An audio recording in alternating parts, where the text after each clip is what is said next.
दोस्तों नमस्कार, हाजिर है एक बार फिर से आज की बड़ी और ताजा खबरों के साथ। बस आपसे निवेदन है, कृपया वीडियो को लाइक कर दें, चैनल को सब्सक्राइब कर लें और घंटी बटन जरूर दबा दें। पहली बड़ी खबर है, ममता बनर्जी ने मोदी सरकार को बताया मिलावटी। बोली 2024 लोकसभा चुनाव में बीजेपी को जाना होगा। आपको बता दें कि पश्चिम बंगाल के मुख्यमंत्री और टीएमसी अध्यक्ष ममता बनर्जी ने बीजेपी पर तीखा हमला बोला है। मुख्यमंत्री ममता बनर्जी ने केंद्र की बीजेपी सरकार को मिलावटी करार दिया है। पश्चिम बंगाल के मुख्यमंत्री ममता बनर्जी ने आरोप लगाया कि केंद्र सरकार नोटबंदी जैसे फैसलों के जरिए देश की अर्थव्यवस्था का गलत प्रबंधन कर रही है। साथ ही उन्होंने केंद्र एजेंसियों के दुरुपयोग का भी आरोप लगाया है। पश्चिम बंगाल की मुख्यमंत्री ममता बनर्जी ने कहा कि केंद्र सरकार विपक्ष को चुप कराने के लिए केंद्र एजेंसियों का गलत इस्तेमाल कर रही है। मुख्यमंत्री ममता बनर्जी ने कहा कि देश की जनता केंद्र की जन विरोधी सरकार से अब तंग आ चुकी है। उन्होंने आगामी लोकसभा चुनाव में बीजेपी के सत्ता में लौटने पर भी प्रश्न चिन्ह लगा दिया है। बंगाल की मुख्यमंत्री और टीएमसी प्रमुख ममता बनर्जी ने आगे कहा कि देश भर में बीजेपी के लिए नो एंट्री होगी। उन्होंने कहा कि आम जनता परेशान हो चुकी है। उन्होंने कहा कि मैं ये स्पष्ट कर दूं कि 2024 के लोकसभा चुनावों में बीजेपी को जाना होगा। बीजेपी के सत्ता में लौटने की अब कोई संभावना नहीं है।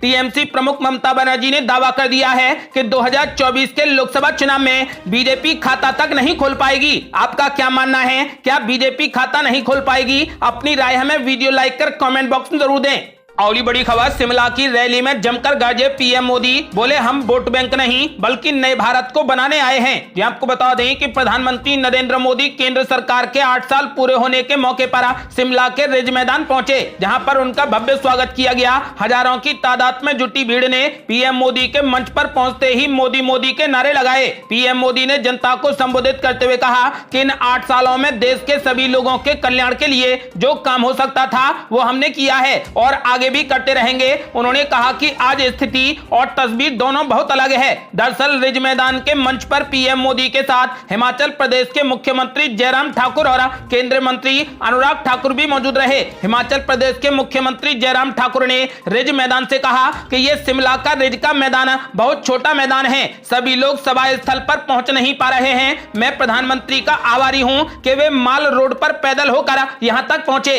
पीएम मोदी ने जनता का अभिवादन स्वीकार करते हुए 17 योजनाओं के लाभार्थियों से वर्चुअल संवाद किया। पीएम मोदी से एक लाभार्थी ने बात करते हुए कहा कि योजनाओं की मदद से जिंदगी आसान हो गई है, काफी परेशानियां हल हो गई हैं। एक ने कहा कि पहले हमारे गांव में स्वास्थ्य सुविधाएं नहीं थी, लेकिन अब योजनाओं की मदद से हमारा चेकअप भी होता है और मुफ्त में इलाज और दवाएं भी दी जाती हैं। पीएम मोदी ने लाभार्थियों से बात करने के बाद 10 करोड़ से अधिक किसानों को 21,000 करोड़ रुपए की सौगात दी। मंच पर ही खड़े होकर उन्होंने बटन दबाया और पीएम किसान सम्मान निधि योजना के द्वारा पैसे ट्रांसफर कर दिए गए। पीएम मोदी ने जनता से बात करते हुए कहा कि अभी देश के करोड़ों किसानों के खातों में पीएम किसान सम्मान निधि योजना का पैसा ट्रांसफर हो गया है। पैसा उनको मिल भी गया होगा और आज मुझे शिमला की धरती से देश के 10 करोड़ से भी ज्यादा किसानों के खातों में पैसे पहुंचाने का सौभाग्य मिला है। उन्होंने आगे कहा कि मेरे लिए आज का दिन विशेष दिवस है और इस मौके पर देश भूमि को प्रणाम करने का मुझे मौका मिला है, जिसके लिए मैं आभारी हूं। पीएम मोदी ने सरकार के 8 साल पूरे होने पर खुशी जाहिर करते हुए कहा कि मेरा संकल्प है कि हर भारतवासी के सम्मान के लिए, हर भारतवासी की सुरक्षा के लिए, हर भारतवासी की समृद्धि के लिए, भारतवासी को सुख शांति की जिंदगी कैसे मिले, हर किसी का कल्याण करने के लिए जितना काम कर सकूं उसको करता रहूं। साल 2014 से पहले टीवी पर अखबार में लूट खसोट की बात होती थी लूट की, भ्रष्टाचार की, घोटाले की, अफसरशाही की, भाई भतीजावाद की बात होती थी, अटकी लटकी भटकी योजनाओं की। आज स्थिति पूरी तरीके से बदल गई है। उन्होंने कहा कि मैं गर्व से कहता हूं कि आज देश में कोई ही गरीब परिवार होगा जो किसी न किसी योजना से जुड़ा ना होगा। पीएम मोदी ने आगे कहा कि पीएम आवास योजना हो, स्कॉलरशिप देना हो या फिर पेंशन योजनाएं हो, टेक्नोलॉजी की मदद से हमने भ्रष्टाचार की गुंजाइश को कम से कम कर दिया है। जिन समस्याओं को पहले स्थायी मान लिया गया था, हम उसके स्थायी समाधान देने का प्रयास कर रहे हैं। उन्होंने कहा कि हमारे देश में दशकों तक वोट बैंक की राजनीति हुई है। अपना अपना वोट बैंक बनाने की राजनीति ने देश का बहुत नुकसान कर दिया। हम वोट बैंक बनाने के लिए नहीं बल्कि नए भारत को बनाने के लिए काम कर रहे हैं। अगली बड़ी खबर, कांग्रेस को लगने वाला है बड़ा झटका। 2 जून को बीजेपी में शामिल होंगे हार्दिक पटेल। ये आपको बता दें कि हार्दिक पटेल अब 2 जून को भाजपा में शामिल होंगे। हाल ही में उन्होंने कांग्रेस से इस्तीफा दिया था। 11 जुलाई 2020 को हार्दिक पटेल को गुजरात प्रदेश कांग्रेस कमेटी का कार्यकारी अध्यक्ष नियुक्त किया गया था। हालांकि 2022 आते आते उनका कांग्रेस पार्टी से मोह भंग हो गया और उन्होंने इस्तीफा दे दिया। अब गुजरात चुनावों को लेकर सियासी उठापटक भी तेज हो गई है। हार्दिक पटेल बीजेपी का दामन थामने की पूरी तैयारी में हैं। सूत्रों से मिली जानकारी के मुताबिक अब हार्दिक पटेल 2 जून को बीजेपी में शामिल होंगे।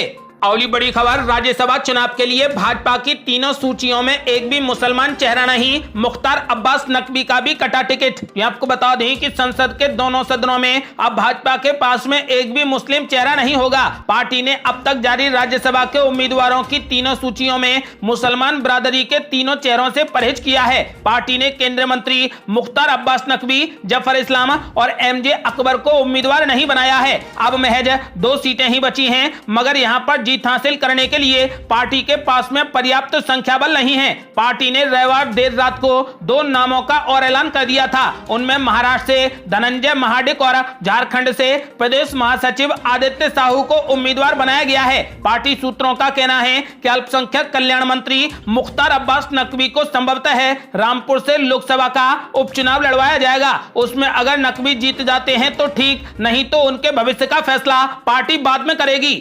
अगली बड़ी खबर, भाजपा अध्यक्ष JP नड्डा का बड़ा ऐलान। बोले, अदालत और संविधान करेगा मथुरा और काशी पर फैसला, हमारे एजेंडे में ये मामले शामिल नहीं। ये आपको बता दें कि भाजपा अध्यक्ष JP नड्डा ने कहा कि काशी और मथुरा का मामला भाजपा के एजेंडे में नहीं है। इन दोनों ही मामले में संविधान और अदालत को निर्णय लेना है। भाजपा के एजेंडे में अयोध्या में भव्य राम मंदिर निर्माण शामिल था। काशी और मथुरा के मामले में अदालत के फैसले को लागू किया जाएगा। मोदी सरकार की 8 साल की उपलब्धियां गिनाते हुए उन्होंने कहा कि इस दौरान सरकार और भाजपा सेवा, सुशासन और गरीब कल्याण के प्रति समर्पित रही है। काशी और मथुरा पर JP नड्डा ने कहा कि हमारे एजेंडे में राम मंदिर का निर्माण शामिल था। हमने पालमपुर अधिवेशन में इस आशय का प्रस्ताव भी पारित किया था। जहां तक काशी और मथुरा का सवाल है तो यह संविधान और अदालत से जुड़ा हुआ मामला है। इन्हें ही इस मामले में फैसला करना है। जो भी फैसला होगा सरकार उसे लागू करेगी। उन्होंने कहा कि भाजपा ने राम मंदिर की तरह काशी और मथुरा के संबंध में कोई भी प्रस्ताव पारित नहीं किया है। उन्होंने कहा कि मोदी सरकार अपने 8 साल के कार्यकाल में सेवा, सुशासन और गरीब कल्याण के लिए समर्पित रही है। सबका साथ, सबका विकास, सबका विश्वास की नीति के तहत समाज के सभी वर्गों के लिए काम किया है। शौचालय, उज्ज्वला बिजली योजना के जरिए गरीबों और महिलाओं के स्वाभिमान और गरिमा को बढ़ाया है। गरीबों को समर्पित ढेरों योजनाओं के कारण ही गरीबी रेखा के नीचे जीवन यापन करने वाले लोगों की संख्या में 20% की अब कमी आ गई है। भाजपा अध्यक्ष JP नड्डा ने कहा कि 2 साल से जारी कोरोना महामारी और यूक्रेन युद्ध के कारण दुनिया भर की अर्थव्यवस्था पर बुरा असर पड़ा है। बावजूद इसके भारत की अर्थव्यवस्था स्थिर होने के बाद मजबूत हुई है। हमारी विकास दर अभी भी 7% से ज्यादा है। आपको बता दें कि JP नड्डा ने साफ कर दिया है और उम्मीद जताई है कि भाजपा को भविष्य में अल्पसंख्यक मुसलमानों का भी समर्थन मिलेगा। अगली बड़ी खबर, स्वास्थ्य मंत्री की गिरफ्तारी पर आम आदमी पार्टी नेता संजय सिंह का बड़ा ऐलान। बोले, जल्द ही बाहर आएंगे सत्येंद्र जैन, होगा दूध का दूध और पानी का पानी। ये आपको बता दें कि दिल्ली के स्वास्थ्य मंत्री सत्येंद्र जैन की गिरफ्तारी को लेकर आम आदमी पार्टी बीजेपी पर हमलावर नजर आ रही है। आम आदमी पार्टी के नेता संजय सिंह ने सत्येंद्र जैन की गिरफ्तारी को लेकर बीजेपी पर तीखा हमला बोला है। सत्येंद्र जैन की गिरफ्तारी और बीजेपी के आरोपों पर उन्होंने कहा कि बीजेपी जो कह रही है वो महत्वपूर्ण नहीं है। इस घटना को रचने वाले लोग तो बयान देंगे ही, भेड़िए तो इंतजार करेंगे ही कि शिकार करने का। भेड़ियों को अब मौका मिला है। संजय सिंह ने दावा किया है कि सत्येंद्र जैन के खिलाफ फर्जी और बेबुनियाद आरोप हैं। जल्द ही दूध का दूध और पानी का पानी होगा।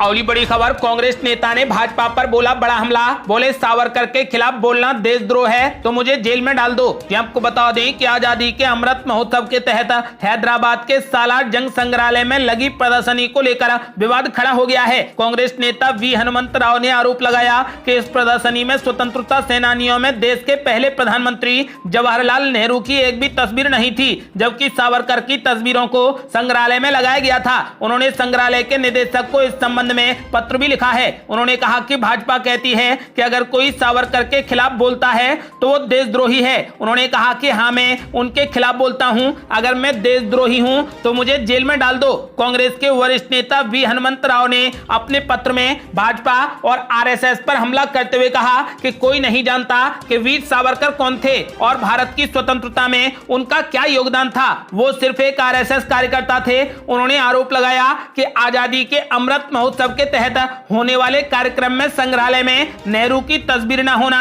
उसके महान योगदान और बलिदान को दबाने के अलावा और कुछ भी नहीं है। आगे उन्होंने कहा कि इतिहास के साथ में छेड़छाड़ अब और बर्दाश्त नहीं की जाएगी। अगली बड़ी खबर, पेट्रोल डीजल पर राज्यों के पास 2 से 3 रुपए प्रति लीटर घटाने का मौका, महाराष्ट्र कमा रहा सबसे ज्यादा मुनाफा। ये आपको बता दें कि देश के ज्यादातर राज्यों के पास में अभी भी मूल्य वर्धित कर यानी वैट में कमी करने का अवसर है। अगर ये राज्य ऐसा करें तो इससे डीजल के दाम में 2 रुपए और पेट्रोल के दाम में 3 रुपए प्रति लीटर की कमी हो सकती है। हालांकि महाराष्ट्र के पास में दोनों पर 5 रुपए प्रति लीटर कम करने का मौका है। कुछ समय पहले जब एक्साइज ड्यूटी बढ़ी थी तब राज्य तेल की बिक्री पर 49,229 करोड़ रुपए वैट के रूप में कमाते थे। आपको बता दें कि इसी महीने जब इसमें कमी की गई तो इससे इनकी कमाई पर 15,021 करोड़ रुपए का असर हुआ है। इसके बाद भी ये राज्य 34,208 करोड़ रुपए की कमाई कर रहे हैं। देश में सबसे बड़े बैंक एसबीआई के मुख्य अर्थशास्त्री सौम्यकांति घोष ने सोमवार को एक रिपोर्ट जारी की है। इसमें कहा गया है कि जब केंद्र सरकार एक्साइज ड्यूटी बढ़ाती है तो राज्यों का राजस्व बढ़ जाता है और जब घटाती है तो इसमें कमी आती है। रिपोर्ट के अनुसार महाराष्ट्र सबसे ज्यादा वैट कमा रहा है, इसके बाद गुजरात और तेलंगाना है। महाराष्ट्र, तेलंगाना और आंध्र प्रदेश में पेट्रोल पर औसत वैट 29.6% है। केंद्र सरकार ने ऊंची महंगाई पर लगाम लगाने के लिए पेट्रोल पर 8 रुपए और डीजल पर 6 रुपए की एक्साइज ड्यूटी घटाई थी। इसके बाद कुछ राज्यों ने वैट में मामूली कमी की। रिपोर्ट में कहा गया है कि अगर ये राज्य कीमतें कम कर दें तो इससे इनको कोई भी घाटा नहीं होगा। आपको बता दें कि सूत्रों की माने तो फिलहाल 2 से 3 रुपए की कमी की जा सकती है, जिसमें महाराष्ट्र अभी भी 5 रुपए की कमी कर सकता है। ये थी अब तक की बेहद बड़ी खबरें। यदि आप भी चाहते हैं कि भारत जल्द से जल्द कोविड मुक्त हो जाए तो इस वीडियो को लाइक कर अपनी राय हमें कमेंट बॉक्स में जरूर दें। यदि आपने अभी तक हमारे चैनल को सब्सक्राइब नहीं किया है तो कृपया चैनल को सब्सक्राइब कर घंटी बटन जरूर दबा दें। जल्दी मिलते हैं बड़ी अपडेट के साथ, तब तक के लिए जय हिंद, जय भारत।